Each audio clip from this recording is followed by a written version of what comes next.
পঞ্চম শ্রেণীর কিছু গুরুত্বপূর্ণ সংক্ষিপ্ত প্রশ্নের সমাধান। 1 নম্বরে বলা হয়েছে 1 ডজন কমলার দাম 60 টাকা হলে 2 হালি কমলার দাম কত।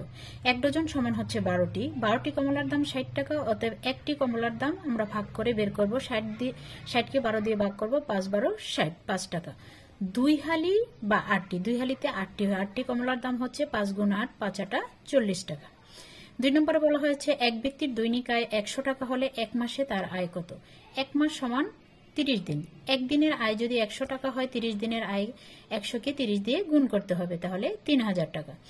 3 নম্বরে বলা হয়েছে 31 বিয়োগ 3 গুণ 2 প্রথম ব্র্যাকেট ভাগ 2। এখন এটাকে আমরা সরল করব। 31 বিয়োগ প্রথম বন্ধনীর কাজ করব, 3 দুগুণে 6 ভাগ 2। 31 বিয়োগ 6কে 2 দিয়ে ভাগ করব, 3 দুগুণে 6। এখন 31 থেকে 3 বিয়োগ করলে হয় 28।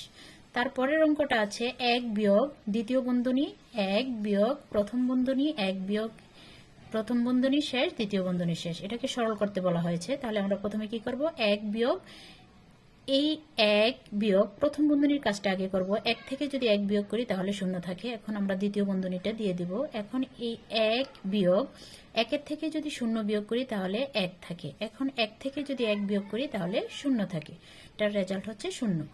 5 নম্বরে বলা হয়েছে গসাগু এর পূর্ণরূপ কি। গসাগু এর পূর্ণরূপ হচ্ছে গরিষ্ঠ সাধারণ গুণনীয়ক। লসাগু এর পূর্ণরূপ কি। লসাগু এর পূর্ণরূপ হচ্ছে লঘিষ্ঠ সাধারণ গুণিতক।